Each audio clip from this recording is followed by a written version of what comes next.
everybody, and welcome to our Codex review of the not quite brand new Codex Aeldari. Yeah. A little bit of delay on getting this one out because we've been so busy filling barracks with them, as well as a bunch of other stuff behind the scenes. But we're here, we've got the craft worlds I have painted up, Yes. and the book itself, the gorgeous, very thick book. Yeah, it's massive. If you want to get a hold of the book or any of the minis and stuff, make sure to check out Dice Arcade. Link down in the description. You get a discount. Tim's a great guy. Good He stuff. is. Yeah. Without any further ado, let's crack right on. Yeah. New books are always exciting. I played a little bit of Craft Worlds over time. Played a fair bit against Charlie, of course. If you're in the Discord, on the podcast, or even on our Christmas Spectrum, you'll have seen him around. Fantastic bloke and quite a good player with the previous Eldar book, and will be with this one, of course. But this is my first real foray into playing them as a full army, as an Eldar regularly. So I'm excited to get into it. I don't care for him. Yeah, Lockie, not a fan of the elves. Nah. But yes, first thing, it's a big book. Yes. Second thing, no bookmark. Yeah. There's nothing here. It's frustrating. Yeah, it really We is. mentioned that in the podcast too. Like, Yeah. they just They decided showed they showed up and then went away. They went away. Weird, considering the books have been printed for months. It's strange. Yeah. Oh. One of the reasons it's so thick is there's a whole bunch of lore and stuff here. This is all lore, pictures, art, all that kind of stuff. Cool. It's pretty cool. There's a whole bunch of stuff on where the Aeldari are currently, where all the craft worlds are, all the, updating, bringing up to speed of... Is there stuff about Kegarak? In there? A little bit, yeah, of course, because Harlequins. Cool. In fact, there's a solid chunk of Harlequin lore in here as well. And that's actually something we should start with is we're not going to cover the Harlequin stuff here. We have covered it briefly in a podcast, Lawrence and myself, but Yep. we will be covering it more in depth in this situation, like in the same format. Yep. There's just too much in that in terms of how it can be used and just currently how strong it is in the current state of the game. That we'll do that in its own thing. Yeah, and that's the first of the big changes that we'll come to with this book, is that it's no longer just Asirani, it's also, i.e. Craft Worlds, it's also Anari and Harlequins. So the only Eldar book that's not in here is the Drakari book. Yes, which makes sense because Kinda. I mean, If you could argue if Harlequins Anari could and have had their Harlequins- own book. Harlequins could have just as easily been in the Drakari book like they used to be. Yeah, but Drakari being separate definitely makes sense though. Like that's to me, and it does anyway. It does and it doesn't. Because If Harlequins are in this book, so should Drakari be. They're the same level of separation between all three of them, I think. Yeah, I just And in fact, it would make more sense for the Harlequins to be in the Drakari book than in this book. That's where they were previously, and they're more likely to show up there. I think that it'd be better to have their own thing personally. Right. Yeah.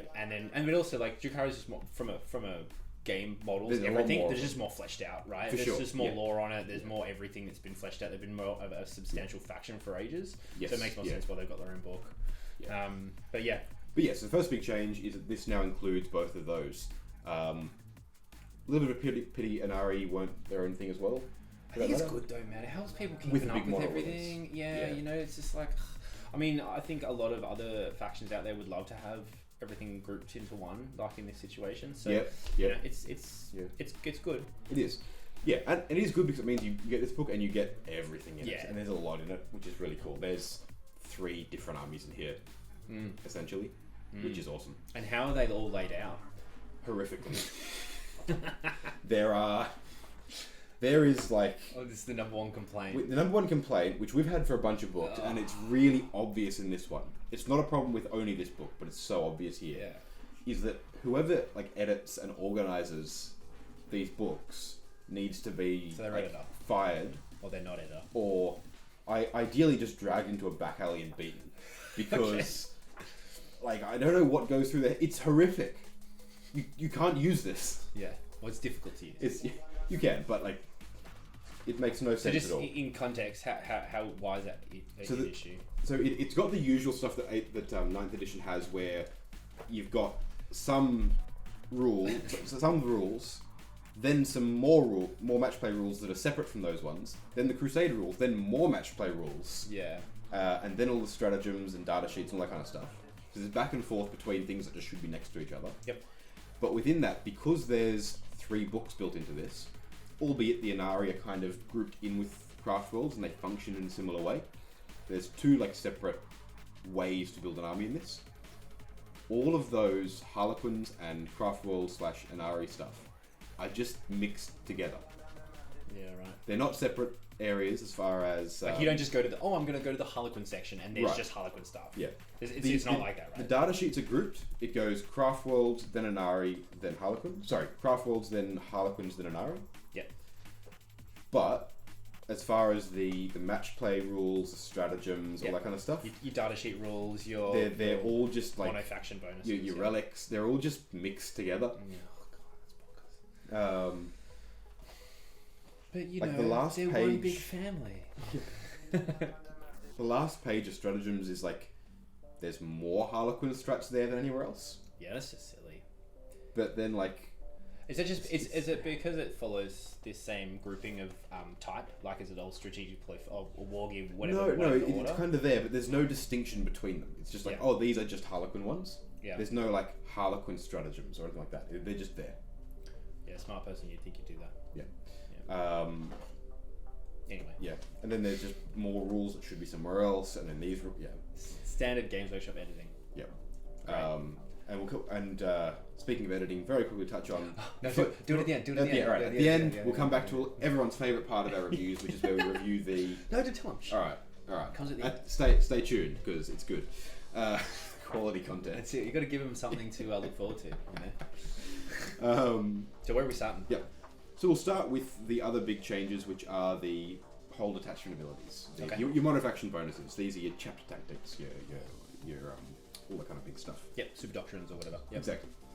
So Assyriani, which are the Craft Worlds units, they gain all the OBSEC stuff. They have a thing called Battle Focus and a thing called Strands of Fate. So the way Battle Focus works is that every model that has the rule, which is most things in the book, vehicles don't, and then like there's yeah, and then there's like the occasional thing here or there that does or doesn't that is separate. But pretty much all your infantry has this, and your bikes. Yep. Battle Focus means you can advance and fire as though you had not advanced. I think as though you remain stationary. If you do not advance, you can, after shooting, then make your advance move. Cool. Now, it doesn't count as an advance move, it's a different thing, but essentially you cannot advance and Battle Focus move. It's one or the other. Yep. Which is pretty cool. And then a couple of things I'll touch on right now, I guess, because we'll get there. Swooping Hawks have a cool thing where they can use their Battle Focus move to Deep Strike, again, immediately.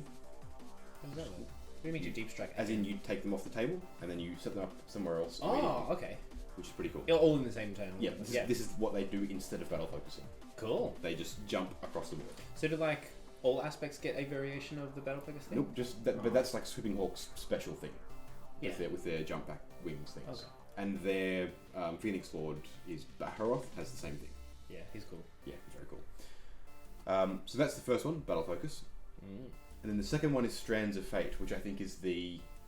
I think you should also just quickly the caveat with which they didn't tell you.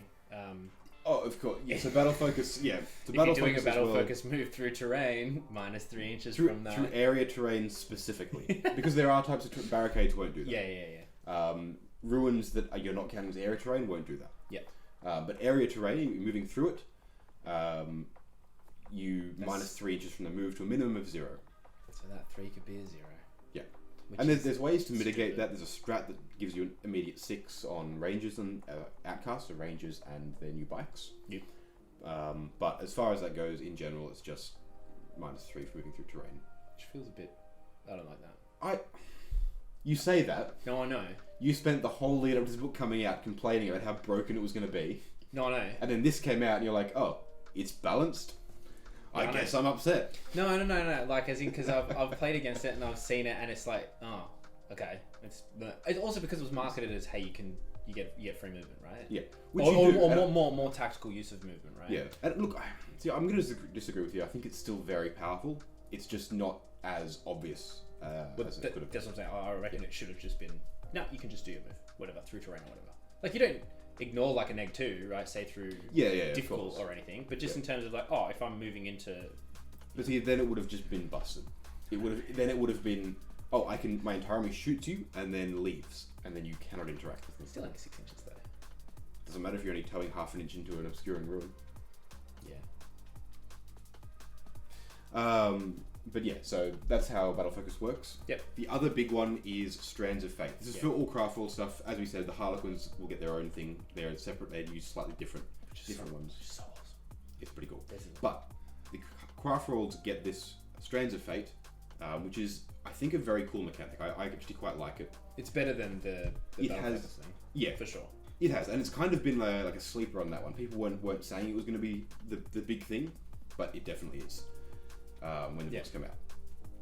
So Strands of Fate how it works is you roll 6 dice at the beginning of every battle round. You roll 6 dice. Depending on the size game you're playing, you get to keep a number of them. Yep. It's 2 for... it's 3 for thing, wasn't it? 2 for combat patrol, 3 for... incursion, and 4 for strike force. Yes. And I'm just going to make sure I turn to the actual page that has this. And good luck figuring out which page that is. Is that not at the beginning? Of course not. Nope. That would make total sense to put it at the beginning. It would, wouldn't it? Your army rules, and where also your what do you call it? Your detachment abilities should also be. But Yeah. no. Nope. I think it's data sheet abilities. Right there. That's Harlequin data sheets. Why? There you go. And then 5 if you're playing an onslaught or like an apocalypse size mission. Yeah. You keep them off to one side. And the result that you get on these rolls actually determines what they do. So the result you get corresponds to a type of roll that you'll make during the game. Mm-hmm. If you roll a 1, it corresponds to an advance roll, a 2 to a charge roll, 3 to a psychic test, 4 to a hit roll, 5 to a wound roll, and 6 to a saving throw. Now, what this means is when you are required to make one of these rolls during that turn, if you have a Strands of Fate dice that you've kept that corresponds to that roll, instead of rolling a single dice, you replace it with a 6, and you spend that Strand of Fate dice. So on a charge, right? You turn 1 to a 6 and then roll 1. Right? Exactly. Yes. So on a charge or on a psychic test, you've replaced 1 dice specifically. Cool. Yeah, it's cool. Pseudo miracle dice. Yeah, it's kind of like miracle dice. It's better, and I kind of like the way it works as a mechanic a little better too. You're a little bit more resource management kind of stuff, which is interesting. They've done one well considering how poorly CP work. Yeah, it's interesting too because it can potentially dictate your turn a bit, right? Like if you rolled 5 or 3 1s. And the rest, nothing else you need to be you needed movement that turn, or you might not necessarily need to go. All right, I'm just going to play a bit and actually maximize the movement this turn because I've just got guaranteed movement because of my Strands of Fates. Well, it might alter or change your play time. Probably not massively, but a little bit. And that's kind of cool having a mechanic kind of affect potentially how you play the game. Yeah, is interesting. The other good thing about it as well, because you're rolling 6 and then picking. Usually 4, because when you're playing 2,000 points, you'll keep 4 of them. Yeah. You're rolling 6 dice and you're keeping 4. It means that you've got flexibility in what you keep. And there's a few ways to manipulate it as well. Oh, yeah. If you've got a Farsi, you can re-roll one of these dice. If you... Ulthway have I believe it's a Warlord trait that lets you turn one just... to something, right? No, that lets you keep an extra one. So instead of keeping 4, you keep 5.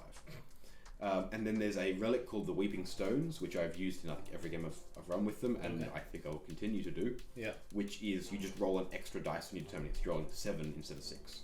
Oh, that's awesome. Which and if you're running Ulthway with a couple of Farsiers, you're doing both of those things for sure. You're rolling 7 dice. You're re-rolling 2 that you don't like, and keeping 5 of them. That's so dumb. Yeah. So just caveat quickly, Ulthway is by far the best thing. It's one of them. There's an argument for Beltan. But Ulthway is generally considered the best, Yeah. But yeah, so that's pretty cool. So they're the two main ones. Other ones I'll mention, shuriken weapons are pretty cool. If you if your roll to hit is a 6, instead of just automatically being -3, it's now you add 2 to the AP characteristic. Which is wound. 6 to wound. Yeah. You add 2 to the AP characteristic, which is great because some of them are AP 2 to begin with. So that brings them to AP 4. Tasty. That's cool. Yep. So that's pretty much it for those there. Yeah, that's all the Craft Worlds stuff. Get that. including the Aeldari because they're now count as a craft world. Lore-wise, they're not, but mechanically, they treat them as though they're a craft world. They And don't have a ship though. got lots of ships, just not one big one. Cheaters. Yeah.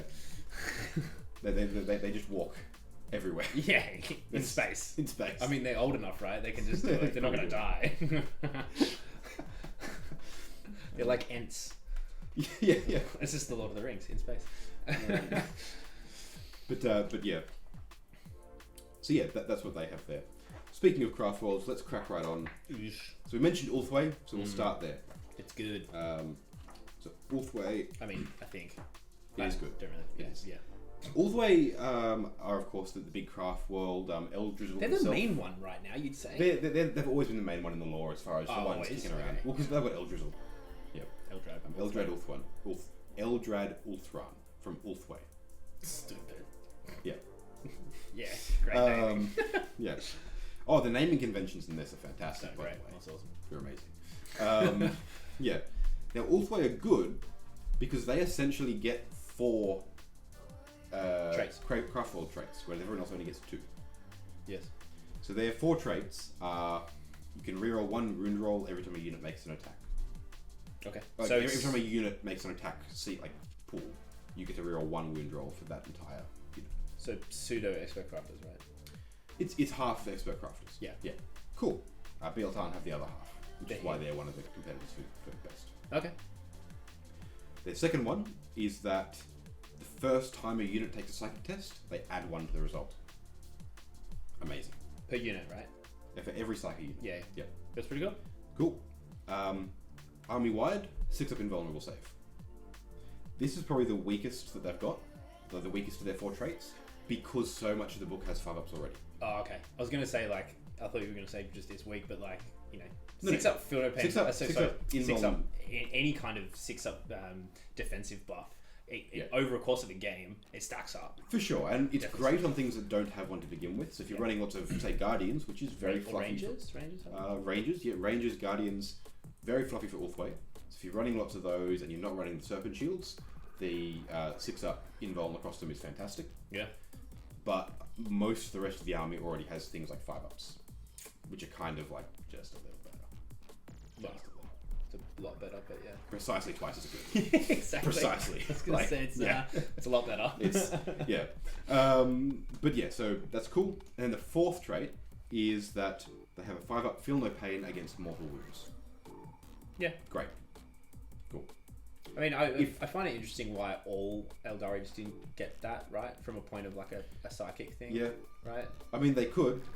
Ulthwé didn't need another trait. So why yeah, it's like Games Workshop was just like, hey everyone, play this faction. Yeah, wink, nudge, nudge.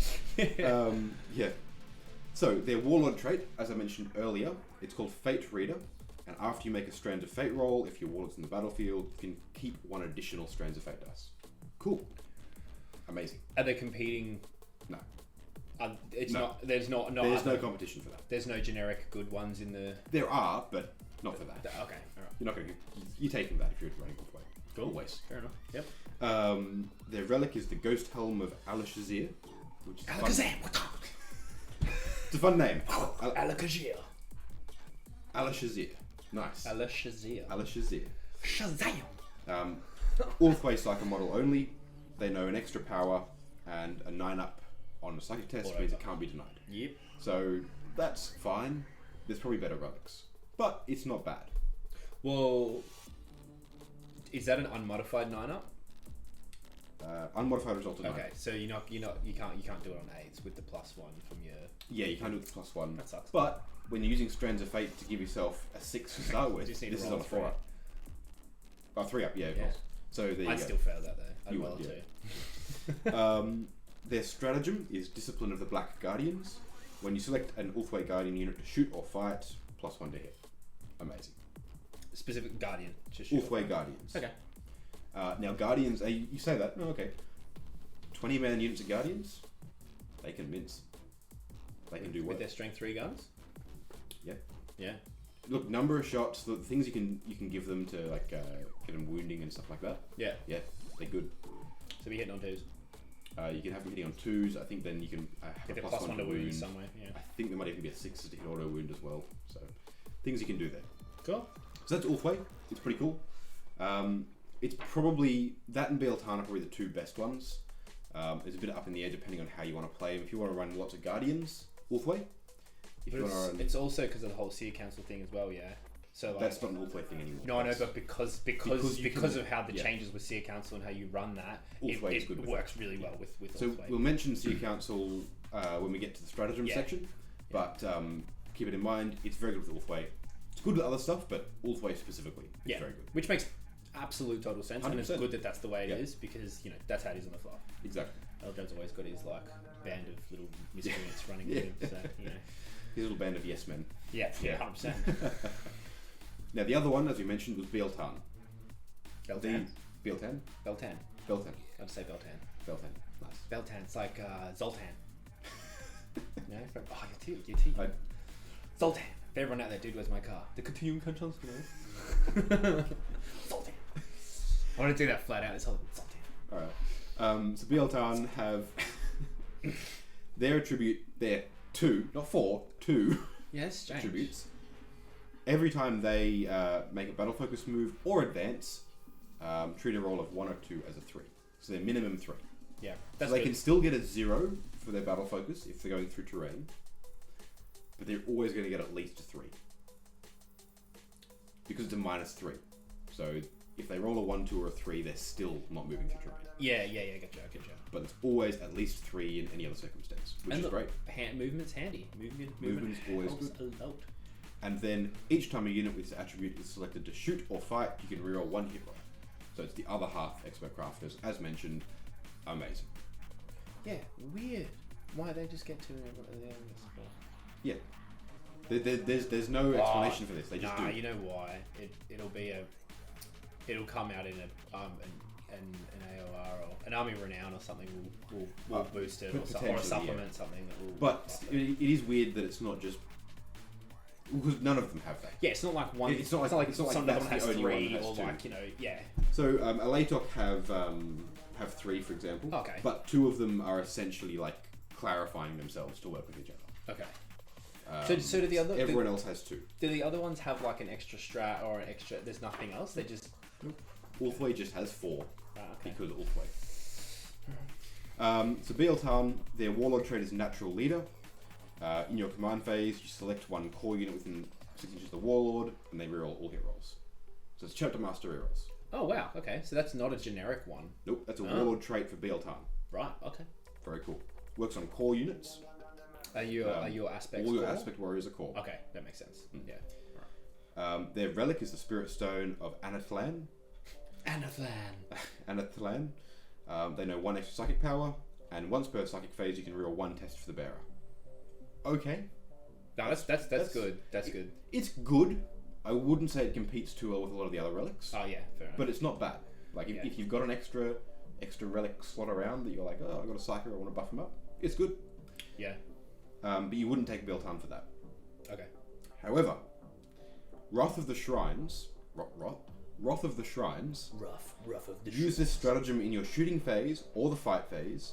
When a Bealtan, in your shooting phase or the fight phase. Okay. So in your opponent's fight phase as well. Yeah. Okay.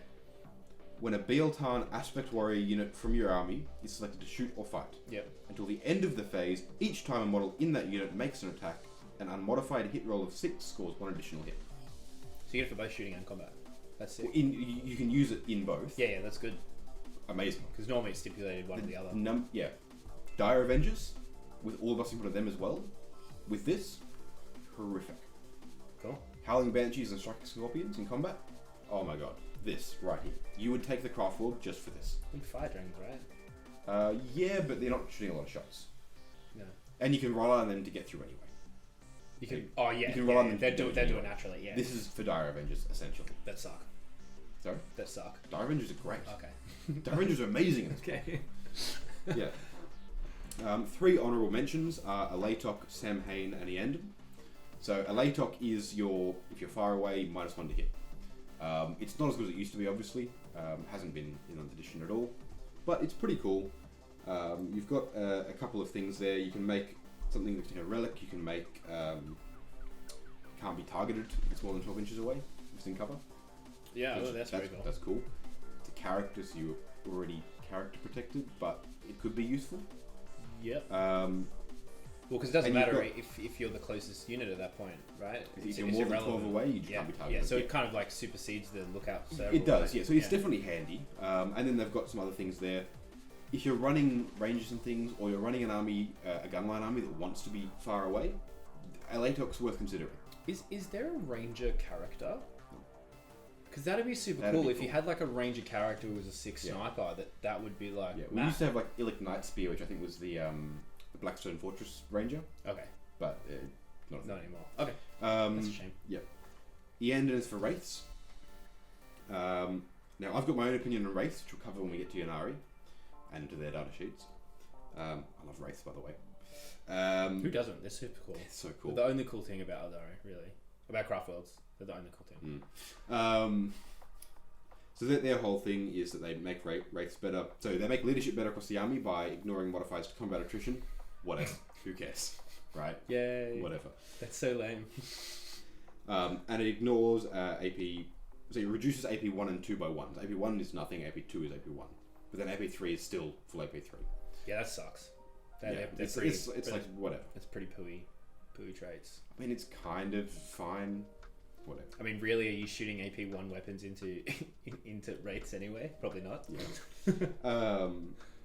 Now, their Relic, however, is quite good. Okay. Their Relic is a thing that lets something that takes it choose a Spirit Host model, i.e. a Wraith. If it's a Wraith Guard, they get +1 attack, and if they're Wraith Guard, they get Battle Focus. So your Wraith Blades, your Wraith Knights, your Wraith Lords, your Wraith Seers can get extra attacks, and your Wraith Guard get an extra attack, sure, and Battle Focus, so they can shoot and then bug out. I wish it was on the Blades. The Blades can get the +1 attack from it. No, but they can't get the Battle Focus. Battle Focus with the Blades makes so much more sense, right? Like, well, they couldn't charge afterwards. And they can't shoot, so they can't do it anyway. Ah, right, of course. There's no purpose to it. They can't shoot. On the Wraith Lord, it'd be amazing. Yeah. But they don't get the Battle Focus. Dang. Their strat is Guided Wraith Sight, which essentially it lets you put your Spirit Seer's aura on a unit that it's not within aura range of. Anywhere on the battlefield? Anywhere on the battlefield. Sick. It's GSC style. That's awesome. Yeah, it's just considered to be within the range of the Spirit market. That's really cool. That's really cool. Is the buff any good though? Yeah, I'll pull it up exactly so I can see precisely what it is. Oh, sorry, you can just say it's good. That's alright. Yeah, I'll put it up with you. Phoenix Lords will get to those. Oh, sorry, there is a ranger. Illic Knight Spear is still a character. Is, yeah, cool. So yeah, cool. And yeah, of course, locked to a Latok. Yeah. Alright, so maybe that's a play. Yeah. Maybe.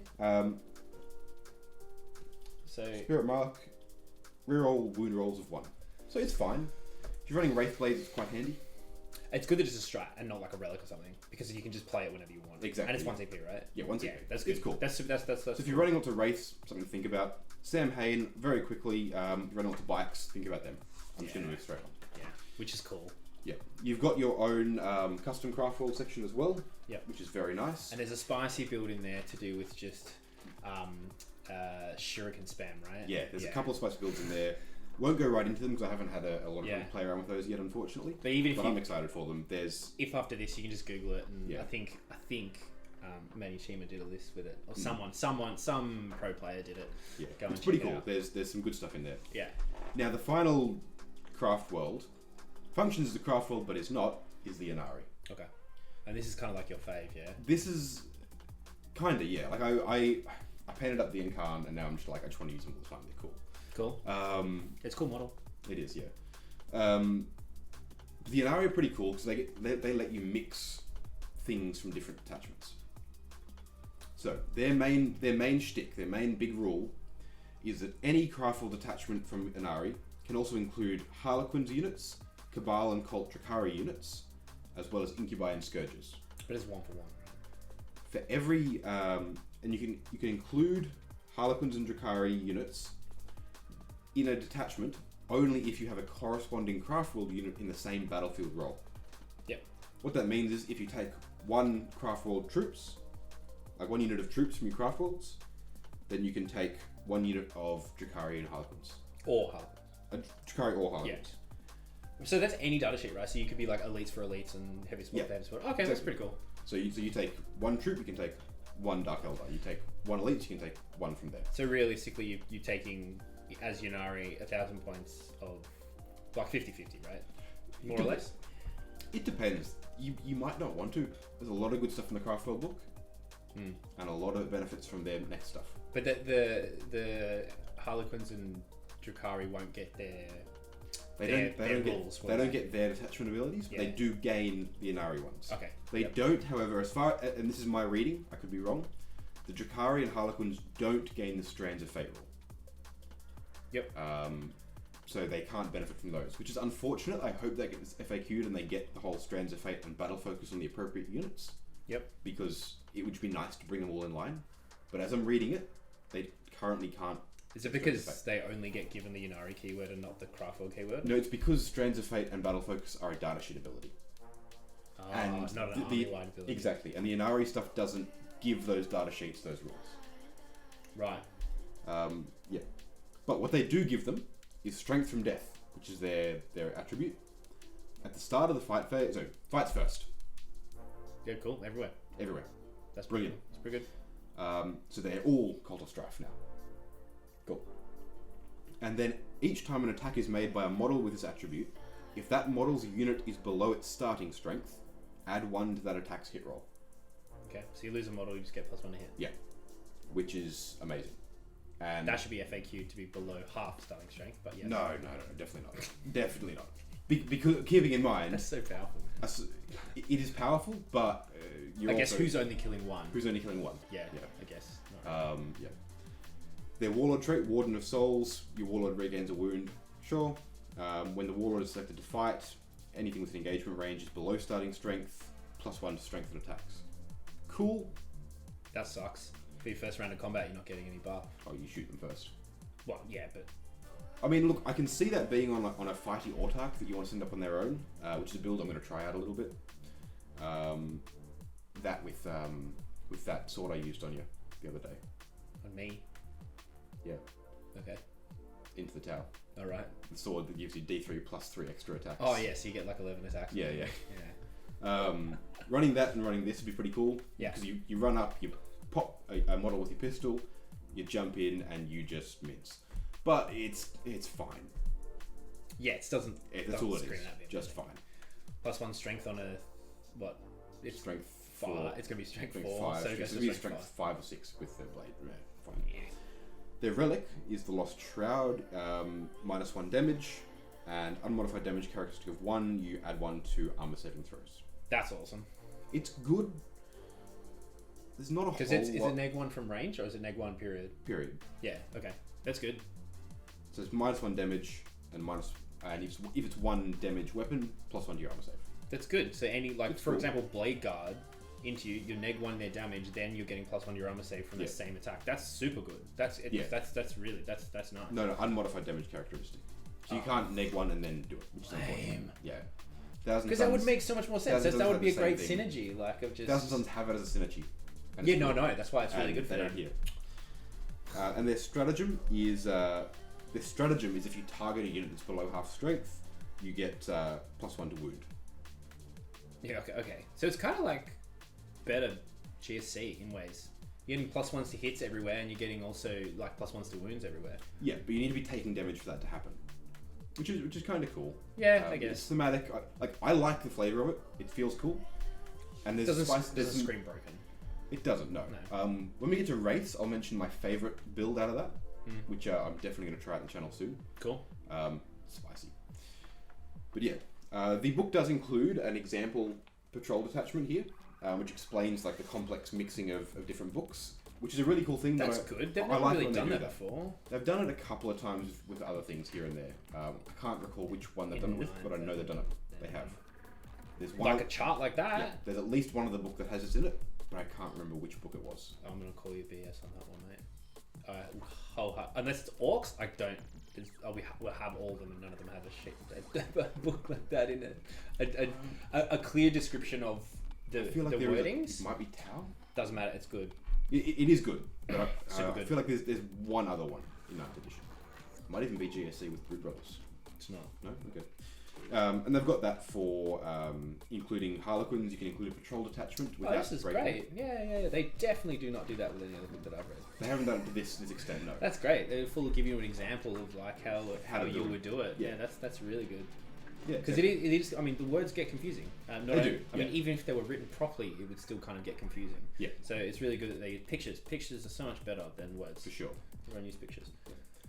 So their stratagems, however, are pretty cool. Yes. There's a few nice ones we'll go through here. There is the ubiquitous 1 CP against Slanesh. You can reroll hit and wound. If you're matched into Slanesh for some reason, You're probably great. going to lose, right? Anyway. Sorry. Is it you're going to match into Slanesh anyway? You're probably going to lose. No, if you go into Slanesh, like, firstly, this book is just so much better than any of the Chaos books at the moment. That's true. But it's 1 CP for full rerolls to hit and wound. It's good if you're playing Slanesh. Yeah. Yeah. That should just be any demon. No. No, actually, Slanesh specifically makes sense. It's fluffy. It's nice. If you come up against, some idiot running a demon summoning list who keeps spawning in Slanesh demons, there you go. So it targets the Slanesh units. It's if fight you're- phase though, right?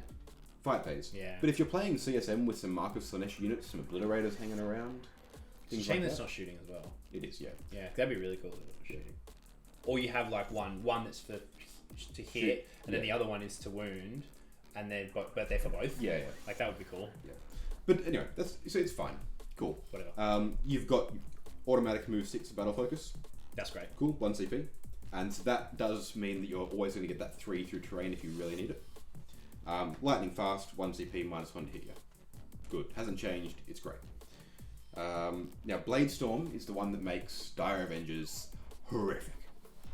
Use the stratagem in the shooting phase when a craft rolled or Harlequin unit from your army is selected to shoot. Until the end of the phase, unmodified hit rolls of 6 score 1 additional hit. Okay. The number of shots they put out, fantastic. At strength 3, Strength 3. No, Dire Avengers are a bit better. I'm still struggling to see how that's horrific, but yes. Oh, no. So I'm sort of mixing stuff from data sheets here as well. You kind of have to in this situation because Yeah, it's to show off how strong it kind of is. Dire Avengers are strength 4, -2, 1 damage. Okay, all right, no, that's good. And then your other one is And how many shots? 3 shots. 3 shots. Yeah, okay, that's good. It's all 3. That's good. And then Avengers of Asurian, 2 CP. Select 1 Dire Avengers unit that is below starting strength. That unit can shoot again. Yeah, that's cool. Yep. And if you're running an Ari, you're hitting on 2s. That is 3 CP. Yeah, but You can shoot again and then target another unit. That's pretty cool. but also Blade Storm stays in effect. Yeah, no, Until the end of your shooting phase. Yeah, so with you'll three- get 2 instances of exploding 6s. If you've taken a little bit of damage with 3 CP investment, you can be firing twice, hitting on 2s with an Ari, hitting on 2s, 6s to hit extra hits. Can you get the full reroll? No, that's Bell 10. That's a shame. Yep. Well, in that sense, if you take Bell 10, take Dire Avengers, and then you get the full rerolls to hit on that unit, and then so you have what you can take units of 10 Dire Avengers, right? I think only units of 10. Oh no, 5 to 10. 5 to 10, 5 yeah. to 10, yeah. So you get like 30 shots hitting on 3s with full rerolls, and then with exploding 6s and getting 2 rounds of that. That's good. That's 2 key infantry Yeah, and obsec units dead that turn. Yep. And their obsec can do actions and shoot as well. Yeah. Is that just something they have in their data sheet? Yeah, so the obsec is an exarch power you can give them, which you're always giving them. Yep. And then they have that in the data sheet. So they exarch can powers action and we'll shoot. touch on soon as well. They can action and shoot. Yeah. That's pretty cool. There's a bunch of other strats that do some things. Other ones, the Avatar Resurgent, 2 CP. When an Avatar of Cain model dies, you immediately make attacks with it, with +2 attacks. Fight on death. It's fight on death with extra attacks. Cool. Do you fight on full bracket? Yep. Does it say that? Hold on. It says, Because you do not remove this model from play. Add 2 to the model's attacks characteristic, and it can fight after the attacking model's unit has finished making attacks. Okay, so it doesn't say full bracket. Yeah, so you'd fight Does it? however many Does wounds it you'd have. bracket Maybe. though? Yeah, it's got 14 wounds. Yeah, I don't know if the combat stuff. The combat for it doesn't bracket. Oh, alright. It doesn't- So it doesn't you still change. hit on 2s either way. Yeah, okay. Oh, sorry, no, you're getting fewer attacks. Oh, so all it does is it brings it back to full wounds. Oh, back so you to full- full attacks. So the +2 attacks puts it back to 7 attacks. Okay, cool. Cool? A few different things there. Seer Council is one that we mentioned. Yeah. Use this stratagem before the battle when you're mustering your army. You choose one Farseer model from your army and one Warlock unit that contains more than one model, i.e. 2 or more. While the Farseer model is within 6 inches of that Warlock's unit, add 1 to psychic tests for that Farseer model. While the Farseer model is within 3 inches of the Warlock unit, enemy models cannot target the Farseer model with ranged attacks. Pretty cool. You can only use this stratagem once. So, you have a Farseer, you got a unit of 2 or more Warlocks, they now act as a bodyguard and give the Farseer +1 and can still cast their own powers. Great. Yeah, so you're getting +2, right? In this With instance. Orthway, which you're running if you're running Psycho Heavy, you're getting +2 to begin with. That's sick. Yeah. And that's what I was saying. Like, that is just really cool. It's really cool that that's it. Because that used to be you have to pay points for it or something previously, Seer right? Council, I think it was just an ability that Seers had, and it was like, you +1 to their own psychic test. There was some weird caveat as to it not being as good as it is now, because it's just a strat that you just play, and if you're playing Orthway, you're pretty much doing that every game, Exactly, right? yeah. 100%. Other things to mention, Linked Fire, it lets fire prisms join up and ignore invulnerable saves. Good stuff. There's some jank you can get with that too, where you only need one of them to be able to see the target. So one of them can be entirely hidden, and the other one you can use their vectored engines to battle focus back out of line of sight, and then do it with the other one the next turn. So that's kind of cool. Feigned Retreat is your fallback and shoot and charge. Is it really? I thought they both had to have visibility to target. You select 1 or 2 other friendly fire prism models. They need to be able to see the other fire prisms. Oh, they need to see the but not the targets. yeah. So you need to see your friendly, not the enemy. Which makes right. sense. I knew there was they're, seeing something. They're literally like shooting their into their crystal. into the crystal Yeah. to charge it all up. It's pretty cool. Yeah. My crystal into your crystal into their crystal. Burn. Exactly. It's pretty cool. Yeah. So there's no range on that either, right? It's just their shooting attack. Yeah. So if you had like you'd have one here, there, one one here, over and here. one there, you could go. Yeah. Oh, 100%. that's cool. Um, That's cool. You've got Feigned Retreat, fallback and shoot and charge. You've got Tears of Isha, which is one I like. It's No, it's because it's wraiths. Oh. You heal D3 wounds on a wraith. If they're within 6 inches of a spirit tier, you heal 3, just flat 3. It costs 2 CP to do it on a wraith knight, 1 CP to do it on a unit. But are they They're 3 forward? wounds each. Okay. Weird. Wraith lords, wraith seers. Oh, right. Okay. Yeah. You've got your fire and fade, which is your move 6 inches after shooting. Mm-hmm. So that or your vectored engines for your fire prisms are what can get you real jank out of that strat. It's a lot of investment then, but probably worth it if you're running that many fire prisms. Yeah, and if you need that one, if that's turn 1, you taking out Hammerhead, Yeah, or absolutely. a Storm Surge or Broadside unit or whatever. Well, that'll be your big target against your 4-up invuln knight. Oh yeah. Because you ignore the invuln, you're just like, Yeah. Or you tell him on. Pop. Done. Fire and Fade, which mentioned. Phantasm is your redeploy 3. Eldritch Storm is really cool.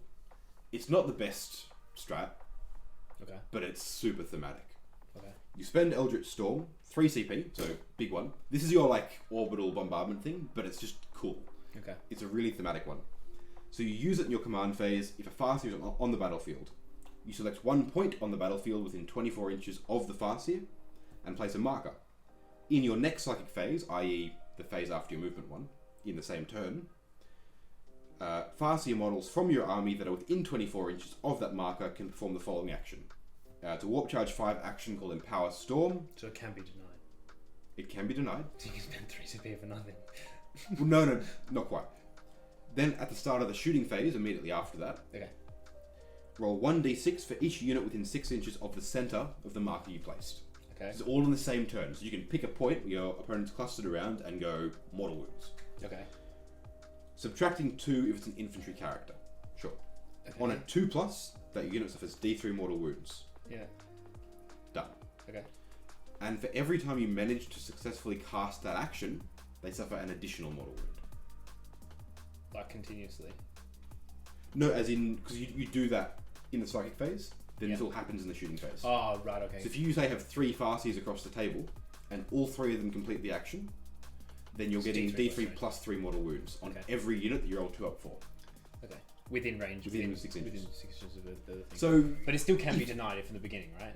you cannot stop it from happening. You'll still get the D3 minimum, but you can deny the action that adds the the mortal extra wounds. mortals. Yeah. Right. Okay. Gotcha.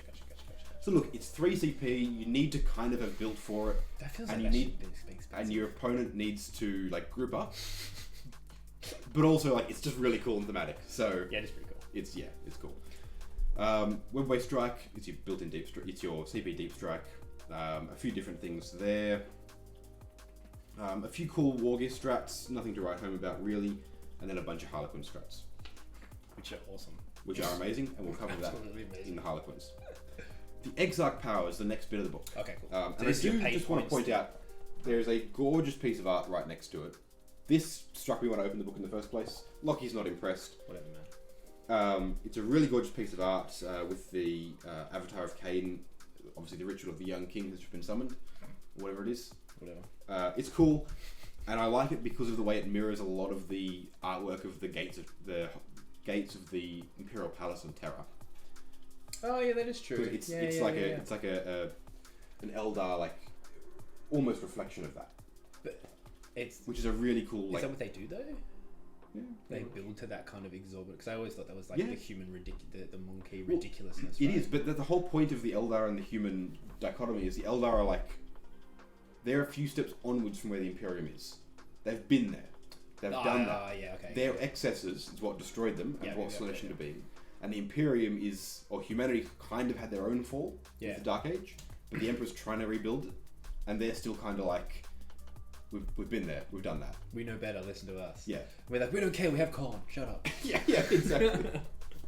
So pretty much. So the Exarch powers are paid per point character upgrades for your Exarchs. So you're essentially making the Exarchs, which are like the sergeants of your Aspect Warriors. Yeah. You're making them like mini characters. There's some really cool stuff in here. Now the Exarchs additionally will gain an extra wound if you give them an Exarch power. Cool.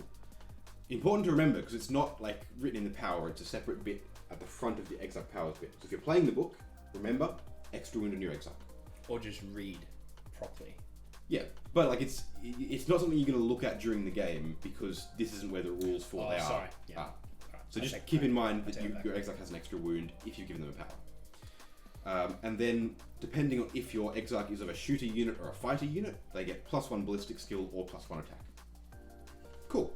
Cool. Or, Sorry, right. so if you're a fighter unit, +1 attack. If you're a shooter unit, you're hitting on 2s. Gotcha. Cool. I'll mention a couple of cool ones. These are the ones that I took in the other day because they're cool. Dire Avengers. They get a few good ones. Stand Firm is the good one. It gives a Dire Avenger Obsec and +1 leadership.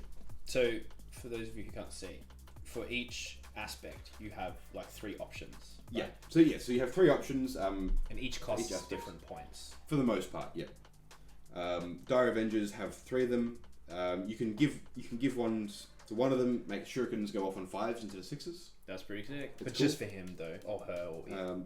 No, for the entire unit. Oh, that's cool. Stand Firm gives the entire unit Obsec, and if they already had it, they'd count as 2. So there's ways to give them Obsec through psychic powers and other abilities. That's pretty cool. Essentially, if you've got Asserman nearby, he gives them Obsec as well. It makes them count as 2. Cool. +1 leadership. Sure. And then defensive stance lets them shoot while they're in combat. Again, cool, but also if they're in combat, they're probably dead. Probably. Warp spiders, they're a bit meh, except for Web of Deceit, which is cool. Spider's Lair is fun. It makes a terrain piece on the board like infested, and it's like dangerous ground for your opponent, which is fun. Oh yeah. Web of Deceit is once per battle. If you've still got the Exarch model in the unit, instead of making a battle focus move, you can move anywhere on the board more than 9 inches away. So essentially, you get the ability to redeploy consistently. once per game. Oh. You can redeploy instead of battle focus. That's annoying. Swooping Hawks have it natively consistently, Yeah. but these guys have it once per game. Cool. Whatever. Shining Spears. I'll mention Expert Lancers, 20 points. If they made a charge move, you add 1 to the hit roll for the entire unit. 20 points +1 hit. Brilliant. It's expensive. On Shining Spears, with all their attacks and they're like good, Oh, okay. 20 points is worth it every time. Okay. A couple of others that are like kind of fun. And there's a whole bunch of these. Fire Dragons, you can have +4 inches to range on all your weapons. How much is that? Blazing Fury, 20 points. Okay, that makes more sense. But plus 4 inches, it's worth it. Yeah, because that'll be the melt range too, right? Exactly. Yeah.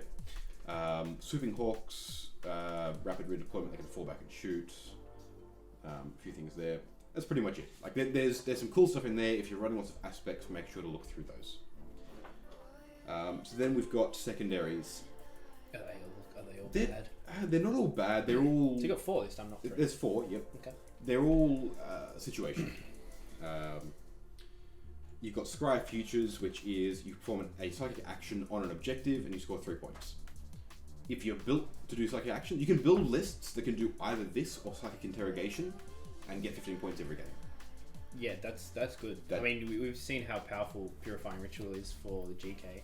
Granted, it's got a bit more redundancy in it because you can do it. So that's still a better secondary than this one. Yeah. But this one, if you're running a bunch of Skyrunners, so your Farseers and Warlocks and Skyrunners, you can be jumping on every objective any objective every turn, doing this action, 15 points. I mean, even Wolfway, right? Like Wolfway's good. Easier for you to do that. And then if you're, and Swap Charge 4 as well, so it's the same as like interrogation. Right? So it'd be 3 for their first one, Which that's what you do every time. 100%. Yeah. But then, of course, if you're going, well, I can't achieve that, well, then you'll take Psychic Interrogation instead.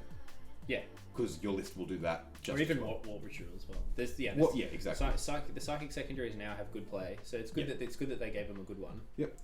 The Hidden Path is fun if you've got a Webway Gate, or you can choose or if you don't have one and you're choosing an objective more than 6 inches outside your deployment zone, you score points equal to the number of battle rounds. If you control it, then there's no enemy models nearby. That's fun. So you're only going to get it turn 1. No, it's in turn 1 you score 1, turn 2 you score 2, so on and so forth. If you're confident that you can actually bully your opponent's army around, that's a good one. Yeah. If you're not a good one. Yeah, it doesn't sound very great. Because it replaces engage. Oh, so, no chance. Yeah. Relic wise, there's a few fun ones in here. Shard of Anaris is good fun. That's the the Power Sword, the Banshee Blade, that is +1 strength, -3 damage 1 with D3 +3 attacks. It's just fun. Okay. It's a shame it's 1 damage. You can at least go 2 damage. Nah, it's just 1 damage. So again, it's like, well, all right, it's not going to be great against stuff that's 2 wounds, but I mean, you're still throwing out minimum 11 attacks. Yeah, I mean, you can do a lot. And -3 is great. It's still going to negate a lot of ignoring AP1 and 2 and put most things on invos or whatever. Exactly, yeah. I personally, I always find it really a struggle to weapon relics. Just they're either super awesome and they're just like hell yeah, or they're just not good enough to take. And unless you have a purpose-built character that can do that, get in there and do whatever it's got to do. It's just really hard to justify rather than something that benefits everyone. Or but if you want a flavour of that is 2 damage, you want the Fire Saber, which replaces the same thing. Okay. Strength +3, AP -4, damage 2. It doesn't give you the extra attacks, but hit rolls of 6 are 1 mortal wound in addition. Hit rolls of 6. That's way better. It's good. Yeah. Considering that Banshee, you can put that on a Banshee, right? On a Banshee Blade. Yeah. Asterani model with Banshee Blade or Starglaive. I don't think you can give relics to So they got 5 attacks, yeah. So this will be on an Autark. They've got, I believe it's 5. Oh, so you can't put that on a... Oh, that's annoying. On an Exarch? No, I don't. Because that would have been sick, because then you could give the unit the full rerolls. Yeah, because they have their own separate ones. Separate relics. 5 attacks. Yeah, okay. So it's fine. You've got Falchu's wing is pretty much the same, 12-inch move, and if you're flying across units, you can bomb them. Cool. The Weeping Stones, as mentioned, an extra Strands of Fate dice. Every game. A couple of others there for Harlequins, which we'll of course come to when we get there. Then there are the Exarch relics, which are just cool little things. And this is for your aspects? This is for your aspect warriors. Okay. Spider's Bite gives a Warp Spider a melee weapon which is +2 strength, -4, 2 damage. Wound rolls of 6 have 3 damage. It's fun. It's cool if you got the CP to your strat that gives you an extra relic, gives you 1 extra relic or 2 Exarch relics. So 1 CP, you can put 2 of these in your army. It's not bad. Okay. Other fun ones. On the same person? No, on different Exarchs. You've only got 1 per thing per aspect. So what's the Banshee one? The Banshee one is once per battle at the start of the fight phase, you choose a unit in engagement range and roll a d6. On a 2-up, they suffer d3 mortal wounds and an additional mortal wound for every charge move the unit has made that game. So it's fine. So it's only ever doing d3 mortal wounds, really? Oh, d3 plus 1. D3 plus 1. Yeah. Really? Dragon's Fury is fire dragons. It's a permanent -2 to charge when charged. That's fun. Yep. The Striking Scorpion one replaces their blade with a +2 attacks, strength +3, -2, 2 damage weapon. Okay. What's the ability? 2 additional attacks. Okay, that's not bad. So on a Striking Scorpion unit, that's the best one so far. Phoenix Plume on a Sugan Hawk Exarch, 4-up invuln, 5-up no pain. Ah, that's cool. And that's for every model. The Bearer, he is a 4-up invuln, and the rest of the unit is a 5-up no pain. That's sick. That's cool as. Yeah. So I'm a much bigger fan for buffing things rather. Like, let's make everyone better rather than just making me better. Yeah. Moving away from Hero Hammer. Yeah. But it is fun to make your little Exarchs little characters in the units too. Like there's because it's not as Hero Hammer as he is my uber character. It's like the units themselves. I mean, Black Templars are the ones they kind of really push that. It's the same sort of thing. Yeah, with that book. So now Warlord Traits, not a whole lot of great stuff here. Seer of the Shifting Vector, on a 6 you retain a command point. Cool. On a 6. Yeah, every time you or your opponent spend one. So you'll get it every turn, but like it's I don't know, man. That's hard. Faked Messenger is fun. Once per turn, when a saving throw made for this warlord is failed, you can change the damage characteristic of that attack to 0. Yeah. It's not the first one. It's A1. once per turn. So you get to choose. Everyone's getting that one. Yeah, well, everyone's getting the whole damage to 0 thing. Yeah, that's cool. And then you've got a few other bits and pieces, not really worthwhile there. Psychic Disciplines, good fun. Runes of Battle have just been adjusted and tweaked to fit in. I'm not going to go too much into them here. They're fine. They're good. Good utility. They're your toolbox. Okay. Anyone who knows them can cast in the same turn both sides of the same power. Okay. So they count as different powers for that thing.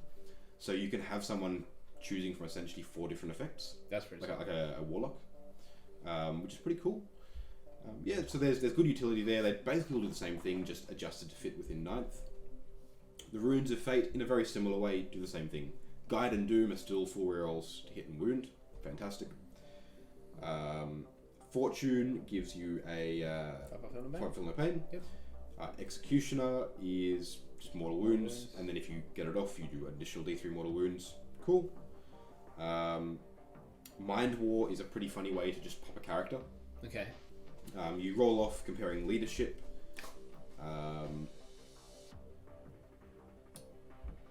then nothing. So you roll a d6 and add leadership to it for both you and your opponent, and they suffer a mortal wound equal to the difference. So, sure. If you roll a 10 or more, you roll 2d3 d6. Yeah. It's fun. When it goes off, it's pretty hilarious. 10 or more, like your characters are going to be leadership 8 or 9, right? Yeah. Yeah. But if you roll a 10 or more on the psychic test. Oh, right. Sorry. Yeah. I thought you meant on the additional thing. I'm like, what do you mean? That's every time. Yeah. So if you're playing like Genestealer cults and your characters with like leadership 7 and 8 kicking around, yeah, you're showing up. You're like beating them with like a 4, beating them by 4 on the dice. You're just popping character. Good fun. Yeah. Yeah.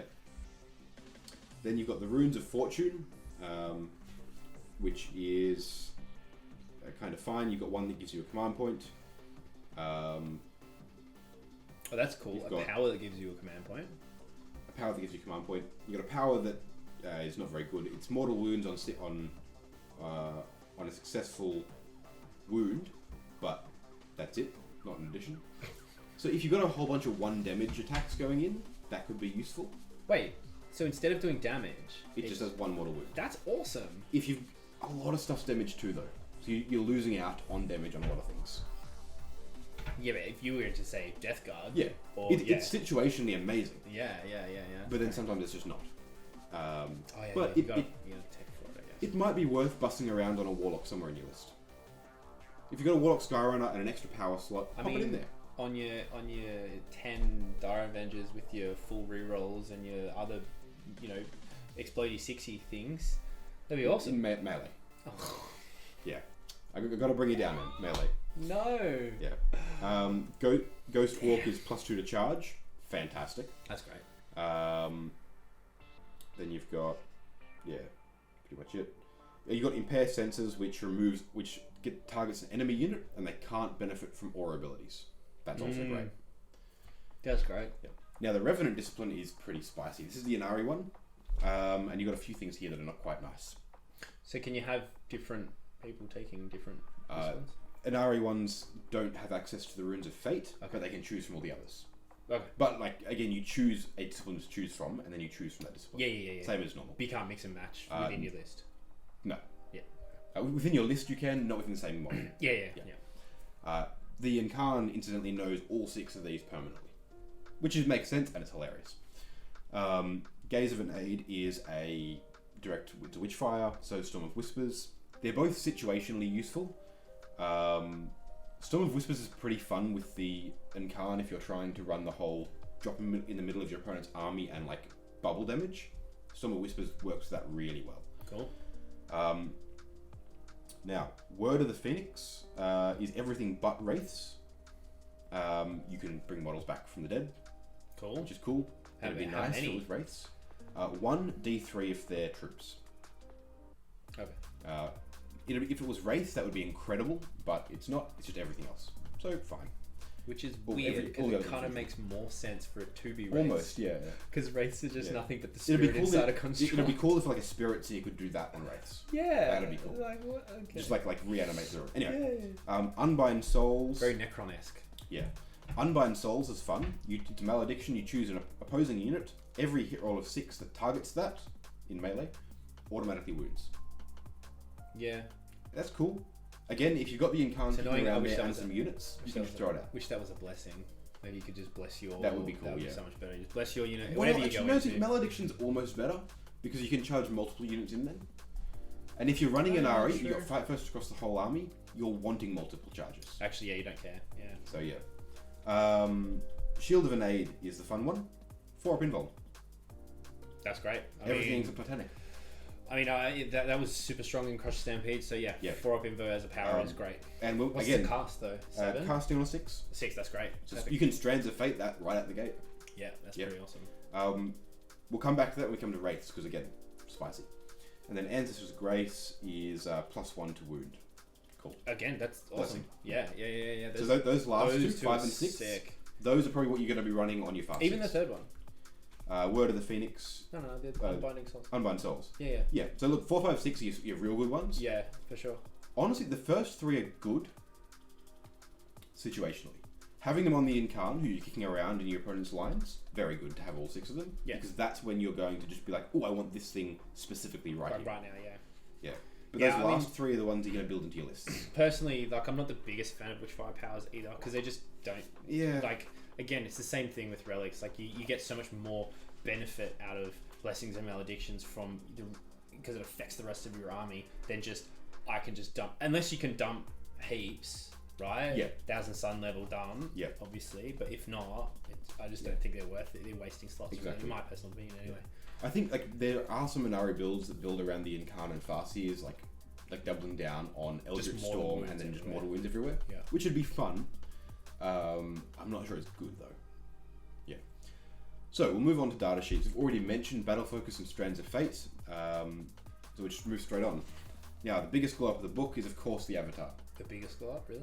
Well, one of them. The biggest profile. Okay. The biggest here's the big shiny new thing. Yeah. The Avatar. On his top profile, 10-inch move, 2-up to hit in shoot, 2-up weapon skill versus skill, strength 7, toughness 8, 14 wounds, 7 attacks, leadership 10, 2-up save. Nice. Half damage. Halves damage, 4-up invuln. Everything around him ignores combat attrition, whatever. Reroll charge rolls for all core within 6 inches. That's pretty good. So your aspect warriors running up there needing those charges. Burning Demise explodes when it dies. Cool. Good stuff. Wailing Doom, fantastic. Melter shot. It's a melter shot where you draw a straight line across so you pick a unit, Then you draw a straight line from the avatar to the unit, and everything underneath gets hit, provided you hit the unit to begin with. Because you don't have to roll to hit everything else. You just automatically hit, and you roll to wound. And then in melee, it's a melter melee weapon. And then you got a sweep attack, which is damage 2. Cool. It's just good. Euphasias are good. Eldrad's good. Nothing's like really changed other than like a couple of little tweaks to data sheets. Autarchs, however. Autarchs are beat sticks again. Well, and also the FAQs come out, so you can build with whatever you want now. You can build this one. Yeah. Which they made a whole big thing about how the new kit was compatible with the old kit. And then the book came out and said, no. You can't mix kits. That would be too much fun. But now you can again. The FAQs come out and basically just fixed it. You can just take all the options in whatever combination you want now. Cool. Great. They're cool. They have a 4-up invuln save. And the big one that everyone's talking about, or was for a while, and it's kind of cool. While an Autarch is on the table or in a transport, which is cool, you can use the command reroll stratagem twice each phase. Oh yeah, that. Which is nice. The or in a transport thing, weird. It makes sense though, because it's the difference between him being like up in orbit somewhere or somewhere else. Yeah, but like no one else can use their benefits. Yeah, if they're in a but everyone. Yeah, but it should be. It should. No, I agree. Yeah. So everyone should be able to. It's good that it's happening here. Yeah. It's a pity it didn't happen earlier. Yeah. Status slate maybe. Who knows? Yeah. Prince Real is the Corsair character. Cool. And then you've got. This is fine. Because the only way to run Corsairs as their own thing, because there's no other characters that have that keyword. So are the Corsairs in there? Yep, Corsairs are in here. Oh, okay. We'll come to them in the data sheets here. Then we've got all of the aspect, what are they called? Phoenix Lords, of course. They all buff their own aspect, giving them obsec. Very nice. They have a 3-up invuln on Asserman and a 4-up on everyone else. And then... What? Here's a 3-up. Yeah.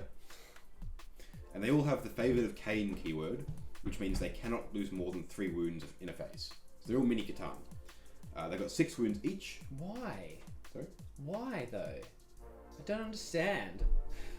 Just like it's good for them, but doesn't make sense. Everyone else has lost a 3-up invulnerable that would make sense to have a 3-up invulnerable, but a squishy little alien dude has it. I don't understand. He's Asserman. He's like the main dude. Yes. Doesn't make sense. They're all pretty cool. Karen Druss is a bad man. Yeah. Spirit Tears are cool. Over in troops, you've got Guardians are a bit better. Still all the usual stuff, but they're just a bit cheaper. Their shuriken weapons are now Assault 2, Strength 4, -1/1 damage. That's good. So shurikens in general are Strength 4 now. Well, it seems like everything is just getting killier. Yeah. Right? So everything is getting higher strength, higher AP. Yeah, and they're 18 inches now, not 12. Very nice. Storm Guardians are pretty cool. They're the combat versions. Serpent Shield is nice. It's a baby transhuman and 5 invuln. Cool. Rangers are the cheapest way to run troops now. Their long rifles are still fine. They're sniper rifles. Other than rail rifles, there's no good sniper rifles in 40k. But you can... All of them have them though, right? Yeah, there's 5 shots. So there's 5 shots and each of them does what, 2 models on a 6? Nope, 1 model on a 6. It's fine. Okay. Again, it's fine. That's it. So in other words, it sucks. Yeah. Then you've got your Corsairs. There's a single troops and a single elites choice for Corsairs. Corsair Void Reavers are the troops. Corsair Void Scarred are the elites. Love those names. Void Reavers is pretty cool. No, they're cool. Void They're just Scarred's like a bit they're lame. basically the same. Oh yeah. But they're scarred by the void. As opposed to these ones, which are reaved by the void. No, they reave the void. They reverse. Right. They're reavering the void. Yeah. They're reavering the void, guys. Come on. The models are amazing, by the way. They're the new... Which you can only get from the Kill Team thing. Currently. They'll come out in their own box very soon, I think. No, the Calnaths just got their box. So, soon. Ages, probably. Yeah. But they're kind of cool. They're super flexible. They've got a whole bunch of different things you can include in each unit. You can, if you're running them in a Craft World's detachment, then they can't fill mandatory slots. So you take them in addition. I was going to say, like... If you're running them in pure Corsairs, i.e. you're taking Prince Real and then just Corsairs, then they can. That's annoying because you'd be like, oh, we don't want to take Guardians. I'll just take Corsairs because they're cooler and they have more options. But no. No. Which, look, kind of makes sense from a fluff perspective, but also it's just kind of annoying. Yeah. Warlocks with their super expensive new kit. As in financially. Financially. Yeah. In Australia. 1 to 6 models. If there's one model in the unit, they're characters. If there's more than one, they're not. Which is nice. That's cool. They're no longer giving away assassinate points for killing a unit of 3 of them. Yeah, 6 zone throws.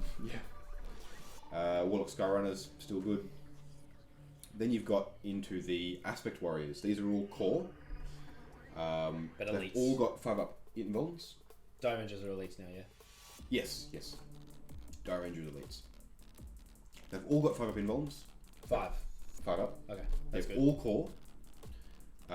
And they all have at least a 4-up save. The heavy ones, Fire Dragons, Striking Scorpions, and Dark Reapers, have a 3-up save. Cool. They're all good. Yeah. Dire Avengers can make can action and still shoot. Fire Dragons can reroll a single wound roll. Can reroll wound rolls of 1 against vehicles and monsters. Howling Banshees can advance and charge, and they're -1 to hit. That's awesome. Yep. Striking Scorpions. In melee or shooting? The minus. Everything. Oh, okay. Straight. That's cool. Each time an attack is made against this unit, subtract 1 from that attack's hit roll. Awesome. Striking Scorpions, and they get +1 to wound if they charge. So they get 2 abilities. Cool. Striking Scorpions, hit rolls of 6 are an additional hit. Cool. Now, this is the page I've been waiting for. Okay. These are the Wraiths. So I've mentioned them a few times here. Wraiths are cool. They are very cool. So they've all 3 wounds, toughness 6, 3 wounds, 3-up save. They're 40 points each. Oof. 45 if you're giving them the axe and shield and the blades. Now, Wraithbone form, -1 damage. Okay. Very nice. Across the board. The ghost swords are fine. The axe and shield is still where it's at with the 4-up invuln. And then Wraith Guard have had a bit of a glow up on the weapons. The D-Scythe, still 12 inches, Assault D6, Strength 10, -4, 1 damage. Wound rolls of 6 or mortal wound. Cool. Fine. Wraith Cannons, 18 inches, Assault 1, Strength 10, -4, D3, +3, and then wound rolls of 6 or mortal wound. Wraith Cannon is nice. Yeah. That's my favourite profile here. But they move 5 inches. They move 5 inches. Sure, whatever. That's the issue. Kind of. The boards are small, 18 inches. You can get them where you need them. Before they get shot off the board? Wraiths, yeah. Okay. So my spicy take on Wraiths is this. Yeah. You run 2 units of 10. 10 of them are the axe and shield. Yeah. So they're built in so they're 4-up invuln, -1 damage, toughness 6, 3 wounds, 3-up, 4++. Pop them in cover for a 2-up. Okay. Right? Cool. Not impossible to get through, No. but you're making life difficult. Yeah. Wraith Guard. Pop the Anari Psychic Power on them for the 4-up invuln, Yeah. and they're the same with their guns. Yeah. Now here's the thing. At 40 points, they're cheaper than the Custodian Yeah. with the same stats, except for the save. 20 something points cheaper than a Custodian. You're running these across the board, you're going, alright, put all your work in, kill a couple of models, now I'm hitting you on 2s for the rest of the game. Yeah, that's the thing. The moving 5 and only 12-inch range, like you can. Well, as an you're taking opponent, the Wraith Cannon for the 18. You're not taking 18. Yeah, sorry, 18. You can play around that super easy and just be consistently out of range like quite easily because the fact you only move 5 like that sucks. Because it's heavy, right? So you can't. Oh, it's assault. No, Okay, that's cool. you can advance. So Okay. you're advancing and doing it. That's pretty cool. And they can shoot while in combat. So they're advancing in, they're shooting, they're when they're not advancing, they're charging you and then shooting again. Yeah. Cool. It's pretty good. And look, 10 of them is going to be real tough to get through. And Yeah. And if you're investing that much firepower and getting through 10 of them with a 4-up invuln and all that on them, That's 800 points though. 10 of them is 400. If Yeah, you're running so 2 of them, that's 800. what I mean. Yeah, it's 800 points. I'll spend that. That's a lot. It's a lot, but It's a lot also just like on 2 units. it is. But if you're investing that much firepower into them, all your mobile stuff is jumping around and scoring points. Yeah. All your other things in that are getting set up for what they need to do. Yeah, fair enough. Yeah. Then you've got your Wraith Lords, which are pretty good still. Again, -1 damage. Nice. That's better on a bigger chassis. It is, yes. Because even on a 3-win model, -1 damage isn't amazing. Ooh, Like yeah. it shows its benefit more in a bigger wound model. For sure. Because I mean you see it in Death Guard, like Death Shroud aren't hard to kill at all. Yeah. And not now. They were, not anymore. Yeah. The other ones, well, they are dual, of course, have access to Strands of Fate. So those 4-up invulns, and you've got 2 or 3 sixes for saves stored away. Yeah. It's handy. Yep. You can see Wraiths, I guess, having play in Northway too, because you can For sure. getting yourself more Strands of Fate dice, where you can potentially be leveraging that for sure. Yep. Yeah. I like Inari for them because it's kind of like a whole thing where you go, all right, come at me. I'm going to make you work real hard to do damage, and once you do, I'm going to hit back even harder. Yeah, it's really interesting that Yandon doesn't have that. Like Yandon's power wasn't the power. Wasn't great to bring back Wraiths or something. Yeah, no. It's really like hitting a miss, like swing and a miss with that. Like, it's a pity. There's no way to heal Wraiths. Because that would be super cool if you just had these like, Spirit Seers all over the place, just zipping up Wraith Guard and Wraith people across, and just full Wraith Yandon army. Like it just makes. I mean, maybe it's an Army of Renown kind of thing. That'd be maybe. Cool. I hope they do something because their one just seems stupid. Yeah. Like really weak. Swooping Hawks, we've already mentioned, their big shtick is that their battle focus is a full redeploy, more than 9 inches away.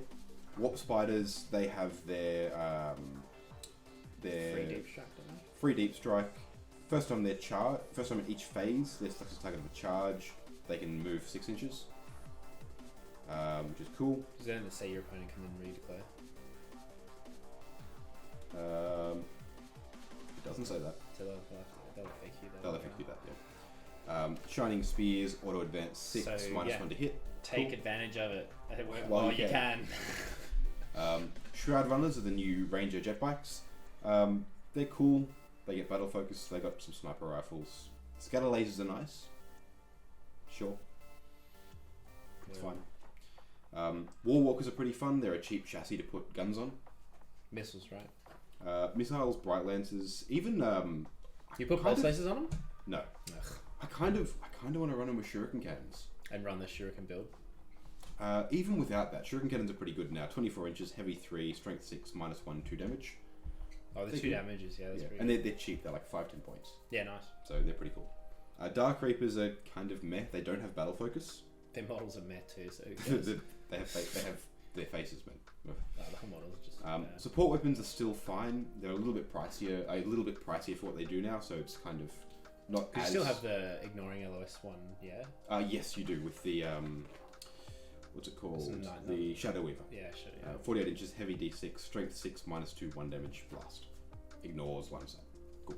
Shame 1 damage, but still really good. Yep. Strength 6, -2 is good. Yeah.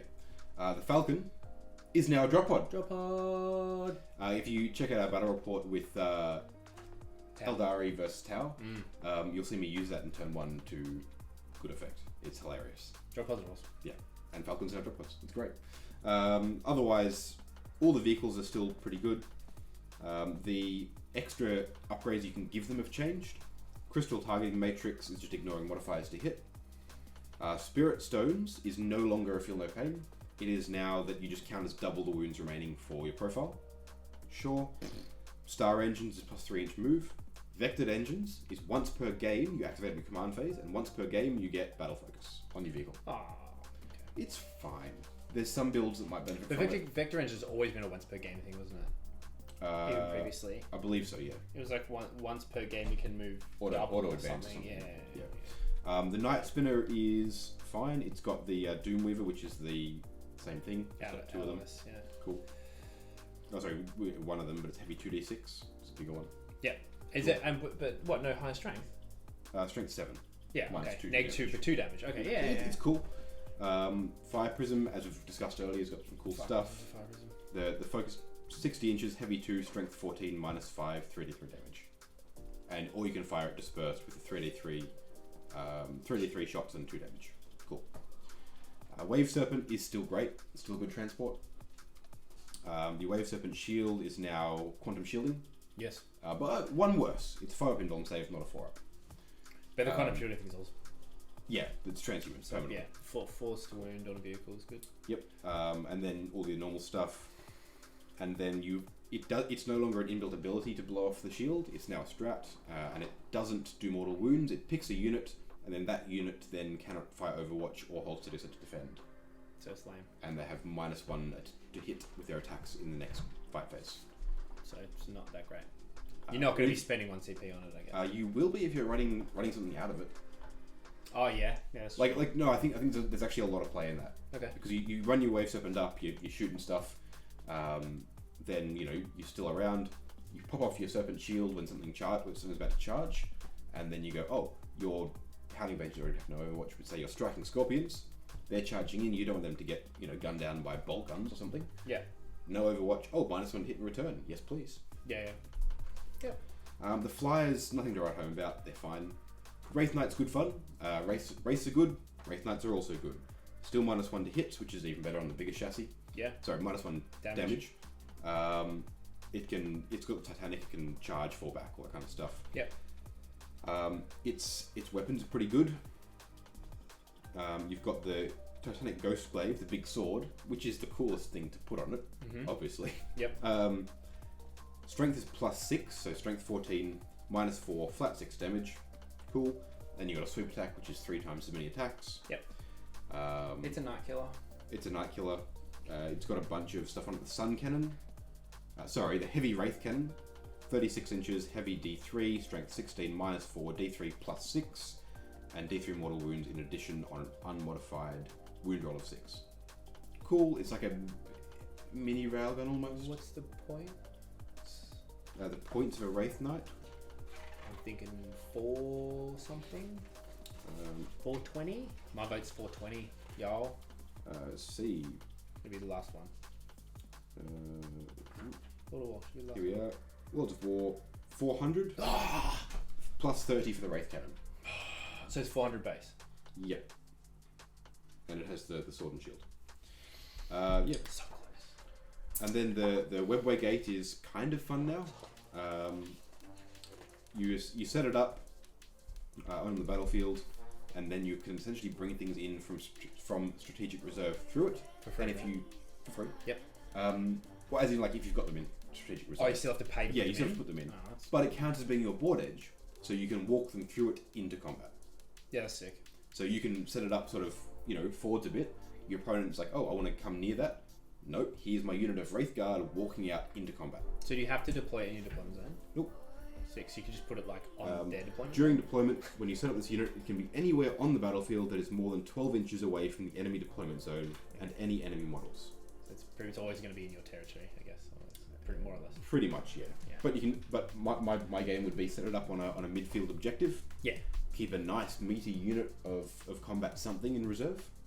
Wraith Blades. Even shooting something though, right? Like, especially what we were saying before about mitigating the range issue with them. It's like, oh cool, now they're just here. Yeah. Now you can just shoot utility in stuff. that. Yeah. But the combat thing in particular is an area denial, because you can walk out of it into combat.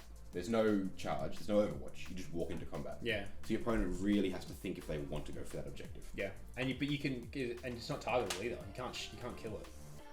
It has no stats. Right? It's not a unit. It's just a terrain piece. You just set it up, so it's cool. Bunch of Harlequin stuff, of course. Yeah. And Ari. Yvraine's fun as a character. So Herald of Aeneid. Every time an Eldari model within 6 inches is destroyed, you roll a dice on a 4+. She regains a wound. Cool. If a Psyker dies, she generates an extra power. Cool. Generates an extra power? Yeah, like she can pick an extra power. She can cast another one. No, she picks another one that she knows. Does she know all 6? No, she only knows 3, I think. Oh, sorry, that's the incarn. Yeah, right. Sorry, she knows Smite and 2, and she can cast 2. Yeah. 4-up Invuln and permanent transhuman on her. Thanks to her fancy corset. For whatever reason. Yep, the rune suit. That's what it's called.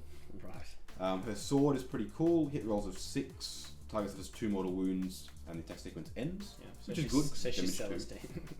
Yeah, but no get back up. Yeah, that sucks. The Vizark, bodyguards her can be taken outside of a slot if you've taken her. He's fine. 8 inches movement, 2 up for weapons with skill, strength 3, toughness 3, 6 wounds, 5 attacks, leadership 9, 2 up save. Wound rolls are 4 up with his weapon, ignoring rolls. And his weapon is striking at strength 5, -4, 2 damage. Cool. Same thing where he can regen wounds. Reroll hit rolls of 1 for Yanari Koryant and 6.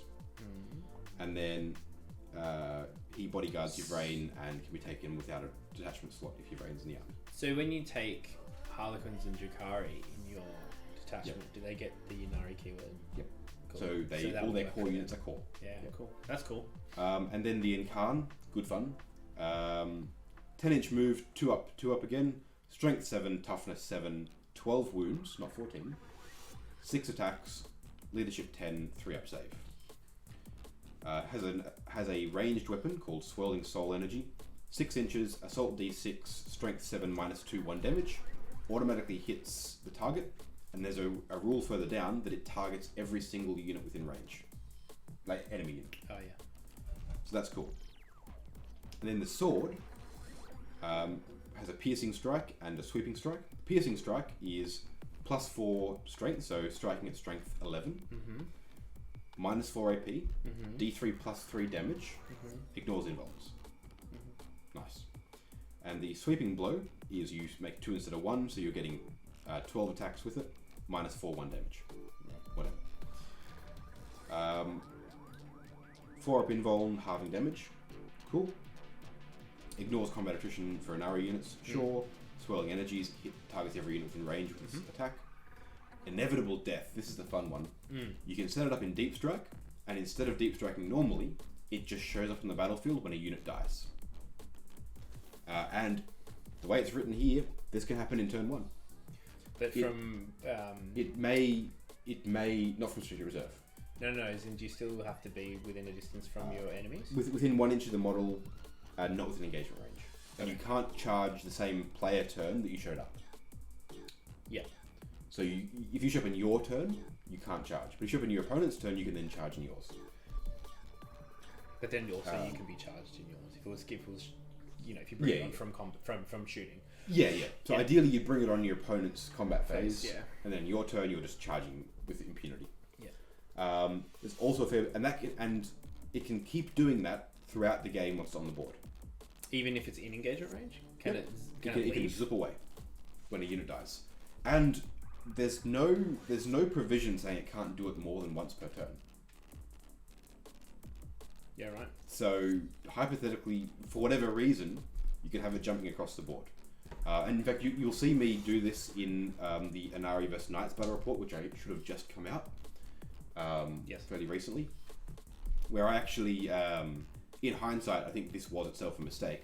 But at the time, I thought it was a mistake to where I'd placed the Incarn. So when another unit died in the same turn it had come down, I then moved it again to try and rectify a mistake. Although in hindsight, it was probably a mistake to do that. But yeah, you live and you learn. So there's a lot of movement jank there. It can manifest 2 psychic powers and deny 2. It knows Smite and every power in the Revenant Squad. Yeah, cool. I like the Incarn. 250 points. It's pricey. It's not that bad. Not horrific. Not that bad for it, though. Fairly easy to kill. It's kind of annoying. It doesn't really buff everyone else that much, though. That's the only thing I'll kind of look at it going. Yeah. It doesn't do much for its allies. I think its main thing is like Yvraine is the buffing character. The Incarn is the I see that's gonna die. Well, it's the avatar, right? Yeah, it's the avatar of an aid. Yeah. And so that's really about it.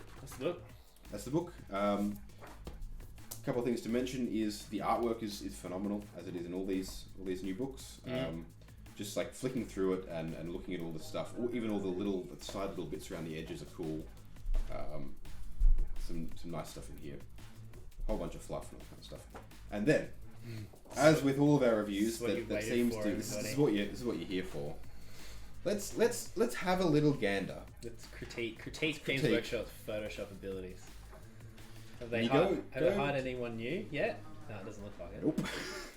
Over in the datasheet section, next to each datasheet, Timmy the intern, they've got a little picture of the model. Cool. It's a good idea. Shows you what model it is. Nice to know. They might not be able to see it. And Hold you're probably it not. straight. So up here next to the data sheet. Yeah, there you go. Now you're probably not going to be able to see exactly in here, but the models sometimes they're photoshopped to sort of appear over the edge of the frames that they're in. That's kind of cool, So right? silly. It looks good, except that there is zero consistency Yep. with how this is done. Yep. There's just like some models have random bits sticking out in front. Yeah. I I really want Games Workshop to hopefully reach out to us and explain why they do it this way. I'd love to know just some why. clarification. Like just It's like, who made that E- choice? even if it's like, oh, we let Timmy the intern do it, and he's not good at it. Like, that'd be just, why? Like, the Farseer here has, like, every single bit of the model other than its feet sticks out of the frame. So it's a weird But then thing. Eldrad, like, has, oh my god, Oh, we've noticed something new. look at his cloak. Oh, it's like Half of his half cloak, of it is and half of it isn't. which is the same bit of plastic on the model. Oh my god. Half of his cloak is outside the frame, and then it just randomly cuts into the cloak, and the rest of it's inside. And then his arm is behind. His right arm with his staff sticks out of the He's frame. like through it. His left arm is back behind it. Like, just cuts off here.